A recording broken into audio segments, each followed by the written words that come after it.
Thank you for joining us for another Hagley History Hangout. I am Gregory Hargreaves, Program Officer in the Center for the History of Business, Technology, and Society at the Hagley Museum and Library in Wilmington, Delaware.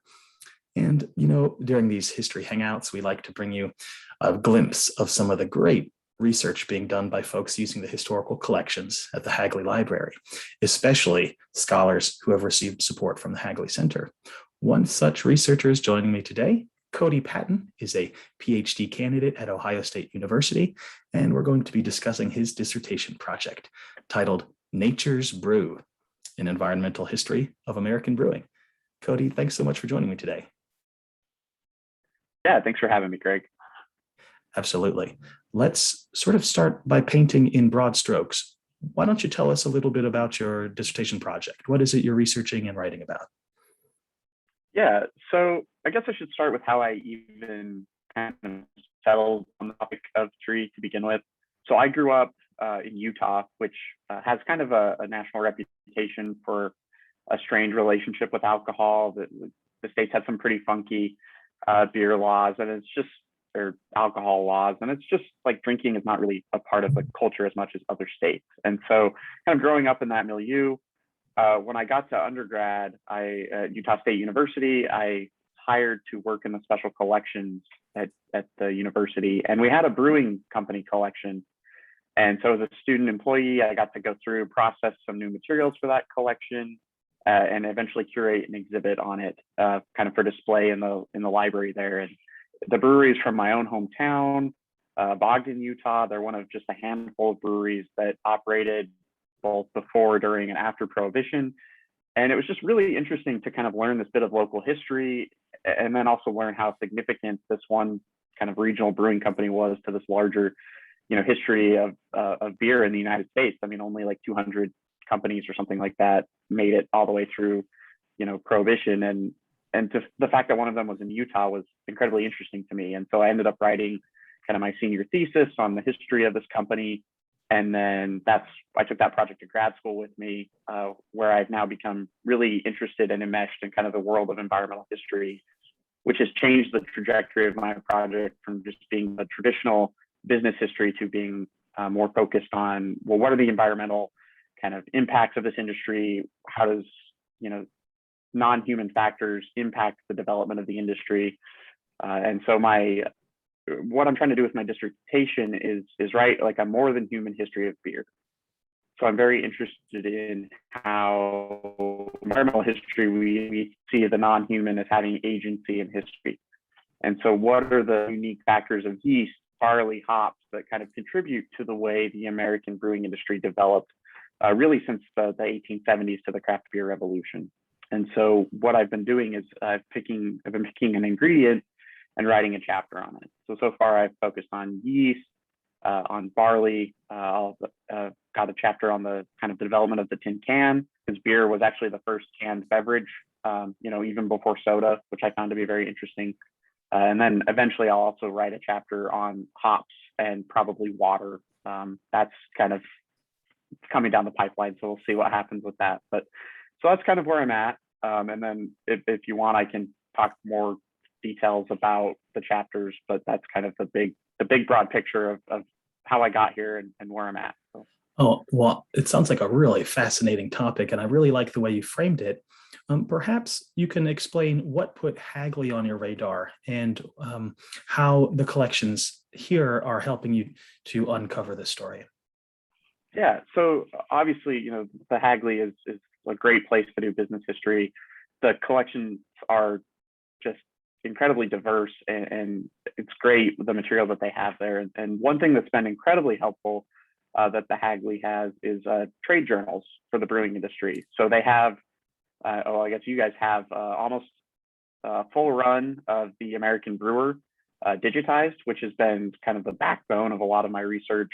There's other ones too, like the Brewer and Maltster, which are incredibly helpful. And then just all kinds of trade publications. So there's annual reports from brewing firms, malting firms, kind of promotional material from these corporations. And that's all been very helpful to kind of look through and see, like, okay, what are the brewers talking about? What issues are they having with their supply? And that's really where the trade journals come in. That's like my advisor, he basically said, go and see if you can find like an issue that they're grasping. One, for instance, with the barley stuff, I found that really right before prohibitions, like 1910, 1911, there was a massive drought in the upper Midwest. Barley prices skyrocketed. So they were kind of complaining about malt being ridiculously expensive. And then again, the same thing happens immediately after repeal in the 1930s with the droughts. You know, it's not just the Southern Plains that are hit hard by these droughts and the Dust Bowl. You know, in like North Dakota, there's like a 95% crop failure for barley in 1934. And so right before prohibition and immediately after, the brewers are just really struggling to get affordable malt. And that's really a problem that the industry is trying to grapple with really in the 1940s and 50s. And so they actually create some like committees in their trade organizations to work with like extension services in Wisconsin to go out and kind of teach these farmers how to grow the particular crops that they want and develop different strains of barley that are, you know, work better for the brewer. And so that's one kind of interesting take that I found, is that these, you know, these brewers, they really tried to make their business strategy work the way they wanted it to, regardless of if there was a drought or not. And they continued to kind of sell at volume, even though prices were increasing. And this just really slashed profit margins and in what I found really adversely affected the smallest brewers, whereas the large brewers were able to kind of absorb some of these losses due to the high material costs. And so it's an interesting way to see that like climate and industry, you know, when the climate is not conducive to your industry, it really has kind of profound impacts on business and which firms survive and which firms don't. And so I think, you know, in our current context of kind of global warming and climate change, you know, what can we learn from the past about industries that have had to go through a similar thing in the past? And kind of what the research is showing is that when, you know, prices rise, the climate isn't conducive to kind of what you're used to, you know, it really shakes up and disrupts industry. So that's one of the bigger takeaways I've gotten from my barley chapter. And the material at the Hagley has been, I mean, most of this has come from the trade journals because they're very much following the situation, announcing, you know, oh, we started this new barley school, or we're giving away prizes to farmers who grow barley. And then also the constant complaints of the prices being too high and things like that. So that's all come from the trade journals at the Hagley. And so that's really been, I think, probably the number one thing that I found there. But I mean, again, there's just lots of interesting stuff too that I found. What a rich resource. In that collection of trade journals, was there perhaps a particular issue or volume that when you read it, the light bulb went off and it was just a really exciting moment in the archive? Yeah, I don't have the exact, well, let me see. So one that I found on this last trip, I was just at the Hagley a week ago, was in the Brewer and Maltster volume 30, which is from October 15th, 1911. There's this agricultural scientist that's speaking at the National Convention of the Brewers. And he basically says that, let's see, where is it right here? The barley situation is like dire because the acreage has just been vastly reduced by the drought.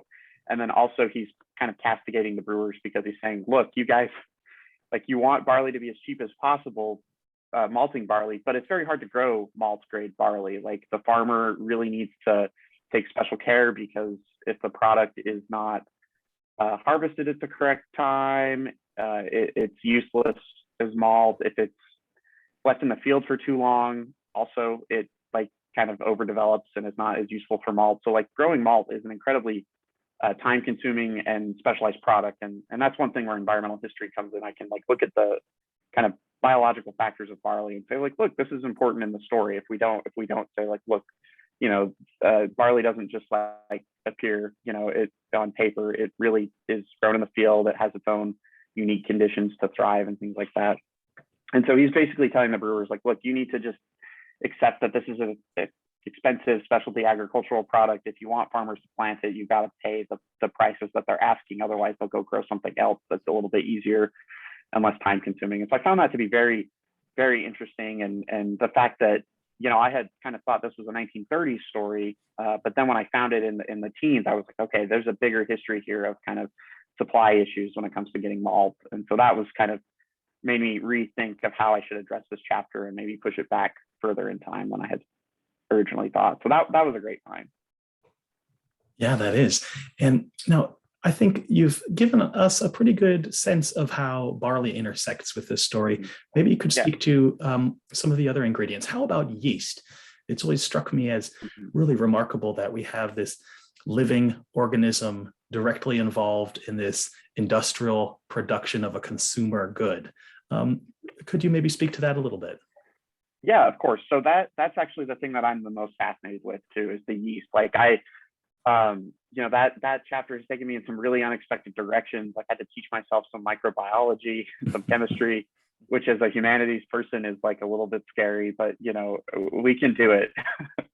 So yeah, that one thing that struck me is that really before the 1870s and the 1880s, brewers didn't really have a good concept of understanding of yeast. I mean, they knew empirically that like taking the yeasty foam from like one batch of beer and adding it to the next batch, that would cause fermentation and cause beer. But there was like a huge debate until the 1860s of if yeast was responsible for fermentation or not, or if it was just a byproduct of fermentation. And so there was like a huge debate in the scientific community of like what even causes fermentation. And then Louis Pasteur actually proved that it was yeast, living organism, was responsible for this chemical reaction, which a lot of kind of 19th century just thought was ridiculous.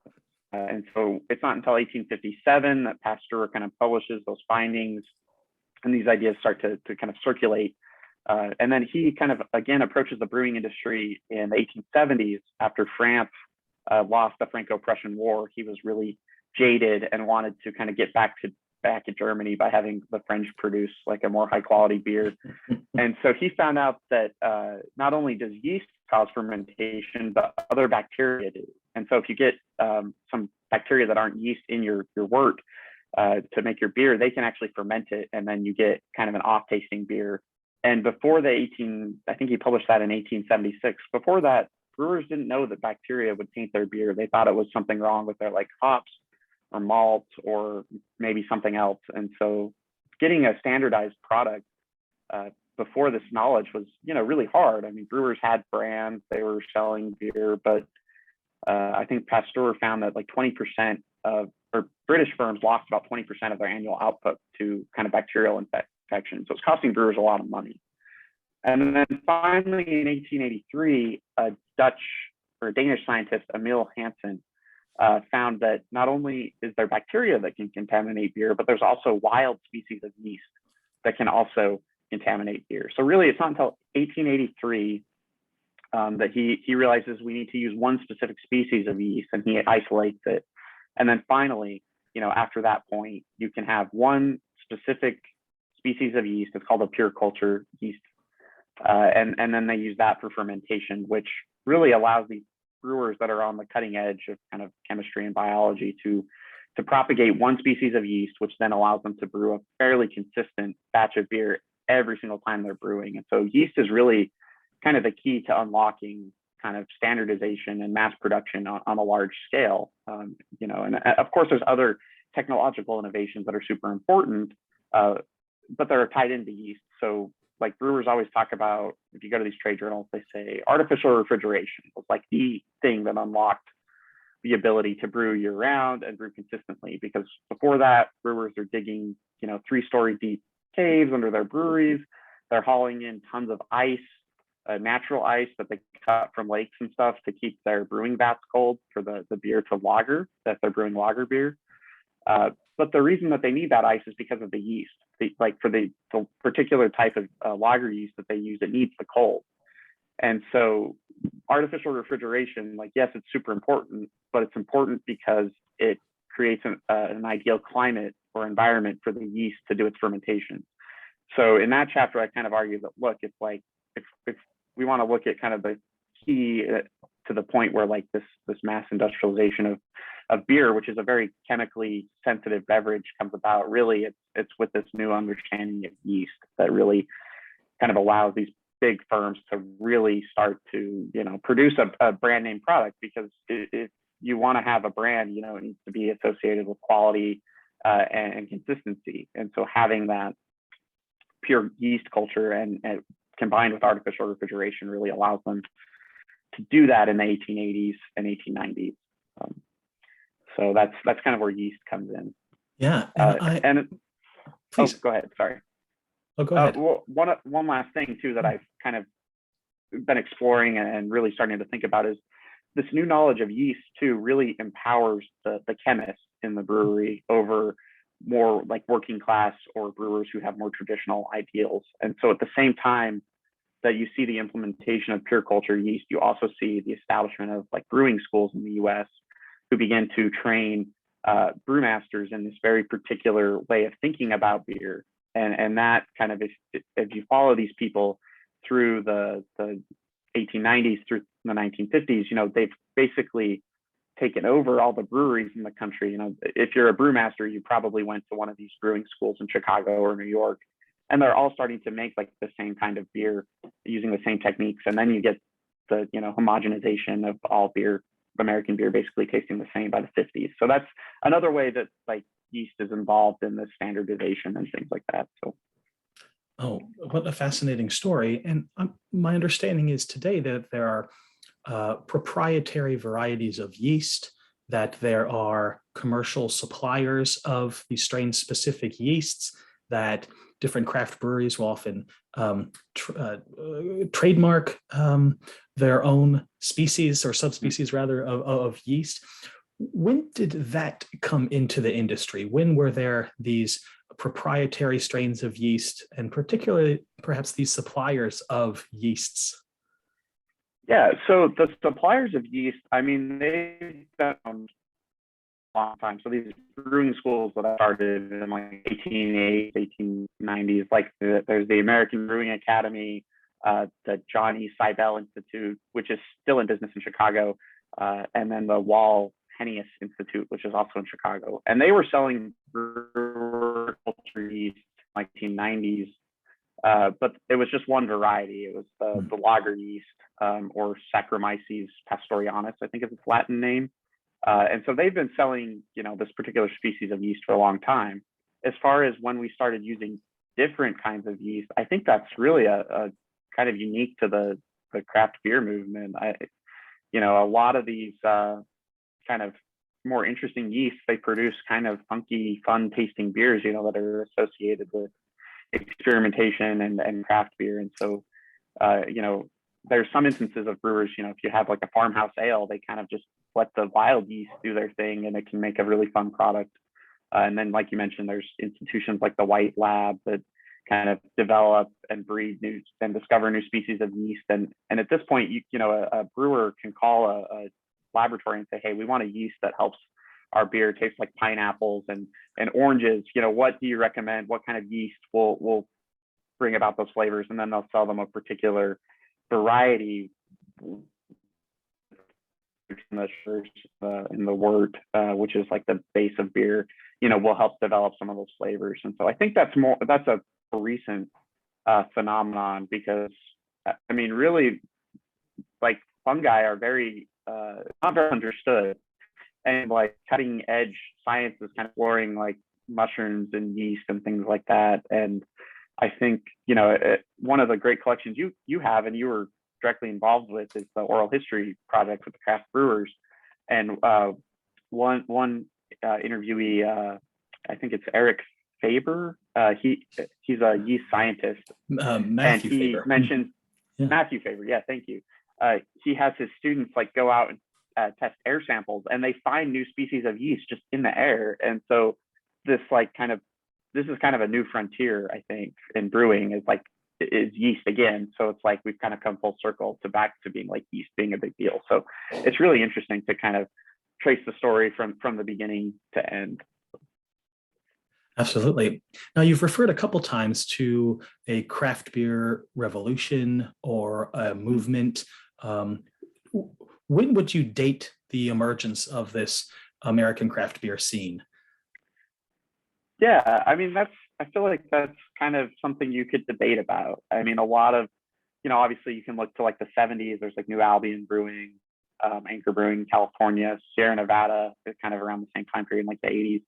Uh, but I mean, I think a lot of that comes out of home brewing too. And home brewing really takes off in the US and then in the 1930s with Prohibition, and you get people kind of experimenting brewing at home. And so I think that, if you want to trace the origins of craft beer back, you could maybe say that it kind of starts in some of the ethos of like experimentation and brewing at home really comes out of the 30s and Prohibition, or sorry, the 20s and Prohibition. But I mean, generally, yeah, I like when I write my chapter on craft beer, I'll probably start in the 70s and kind of talk about the importance of kind of the food revolution that's also going on in like Berkeley and places like that, and the counterculture rejection of kind of mass produced food. So I think that's where I would, that's where I'll probably start, right? But I do think it'd be interesting to kind of explore the history of home brewing from Prohibition to the eventual establishment of craft beer and see what kind of interesting connections there are there.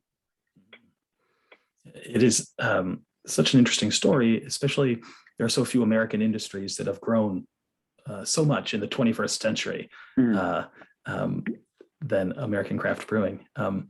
One interesting sort of illustration of this is when Europeans started considering American beer as highly desirable. Mm-hmm.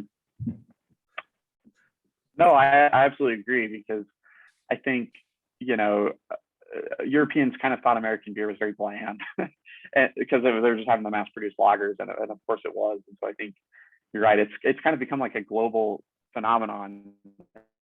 Think about the relationship craft brewers have their ingredients and the way that it's kind of it's like this more creative approach to brewing with like kind of I guess desire to see what kind of fun things we can come up with when we just let the ingredients do their own thing. And I think that maybe has some kind of universal appeal, because like you've mentioned, I know there's craft beer is really big in like Italy and Japan and places like that. And so it's kind of this really interesting kind of global reconceptualization of beer. And it's really interesting to follow and read about.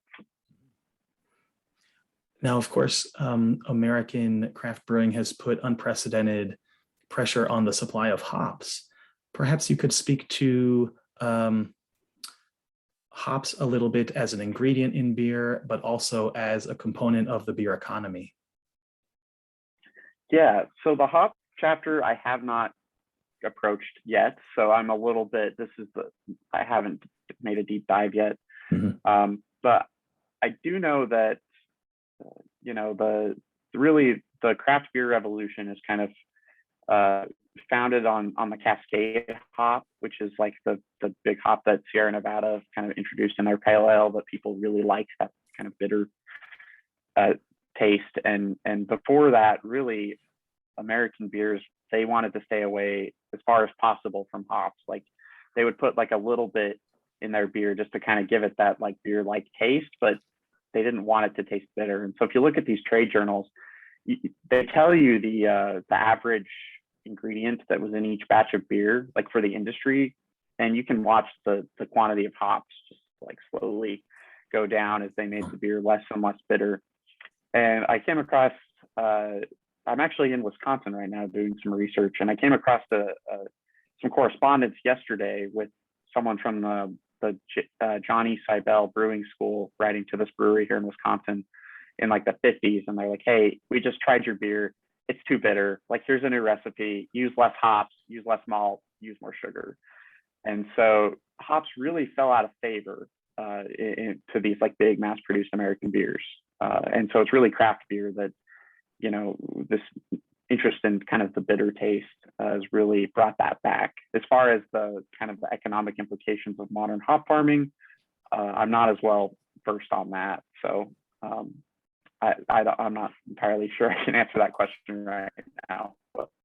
No worries at all. There are really remarkable parallels with this story you've already told about yeast, insofar as there is now an entire industry dedicated to breeding experimental hop varieties to introduce new and novel flavors to beers. And it's quite a fascinating story. Yeah, no, I think so. And again, I think it gets back to that idea of like, how can our food be creative and different and fun versus tasting the same? And I think that that's a much more, I think not only is it, better for the consumer because we can satisfy all kind of niche things, but this idea of maybe being open to experimentation and accommodating to different things, like I think in a world where, the climate again is going to have impacts on barley growing, hop growing, having the consumer be okay with different and tasting beer and not having their beer taste the same all the time. That could be a useful, I think, adaptation for consumers going forward, kind of changing the way we think about what, beer or food in general is supposed to taste like. If we're open to different flavors, that could be really helpful. I think a parallel like the banana, we eat one kind of banana, but there's like thousands of varieties. And, the one particular variety that we eat is susceptible to disease. And so if like American consumer tastes can change to like accept variety in beer, maybe we can eat different types of bananas or tomatoes or apples or whatever. And that could be, an adaptation for a changing climate that's going to impact our agriculture. So I really like those parallels. That's very interesting. Pardon me. There's also the aspect of the market for beer, at least in the United States, becoming ever increasingly more crowded, and how that variety is a way for a larger number of smaller enterprises to differentiate their product and perhaps carve out niches within the market. Could you perhaps speculate on the trajectory of the American beer economy, particularly with regard to the fact that it's an ever more crowded space? Yeah, that's a great question. So one thing that I think is interesting just from a historical standpoint is that I found that as the industry was consolidating in the 50s and 60s, the experts in the industry were telling people not to make niche beers. They were telling them, as I just mentioned, like adjust your recipe, make it not as bitter, and this is like objective experts telling these smaller firms, like make your beer taste more like Budweiser, more like Schlitz, Pabst, whatever. And so there, you actually see this like decline in diversity, and then there was no niche, firms to capture that niche market. Really by the 70s, there's only like a handful of brewing firms in the country. And so that really, I think, set the groundwork for the foundation for the craft beer revolution, because at the same time with the countercultural food movement, kind of imports of European and Japanese cars, there's this all of a sudden realization that, like not every consumer wants, like the exact same beer, the exact same car. Like we have these niche markets. And so, that really has allowed, in a lot of ways, it's like the standardization, which the craft brewers like hate so much, created the key to their, eventual success. So it's kind of interesting and ironic.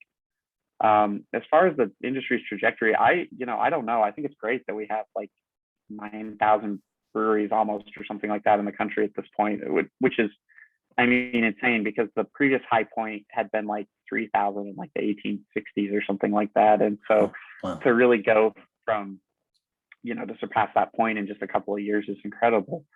But I don't know. I think the coronavirus has really impacted the industry. I saw that, looking at the Brewers Association stats, beer consumption shrunk quite a bit last year. Craft beers segment of the market shrunk as well, which usually, overall beer consumption has been tending to shrink, but craft beer consumption has still increased. But they're both down as of 2020. And so I don't know. I think we continue to deal with this. Firms that have canning lines, access to bigger distribution networks, they're probably going to be the ones that are okay. The firms that primarily rely on in-person taproom sales, I don't know. I feel like they have a more uncertain future, but we'll see. Every moment is different in time, and we have much different laws for consuming and distributing beer than we did during, the 1930s and 40s and 50s when the last kind of consolidation happened. So we'll just have to see what happens. But I hope the craft brewers make it through okay. And as do I. And perhaps one day we'll be able to raise a glass together. I know. Well, Cody, thank you so much for speaking with me today and sharing your work. It's really great. Yeah, thanks, Greg. I hope everything I said made sense. Absolutely. And to the audience, if you would like more Hagley History Hangouts or more information on the Center for the History of Business, Technology, and Society at the Hagley Museum and Library, why don't you join us online? That's hagley.org, Hagley.org. Don't be a stranger.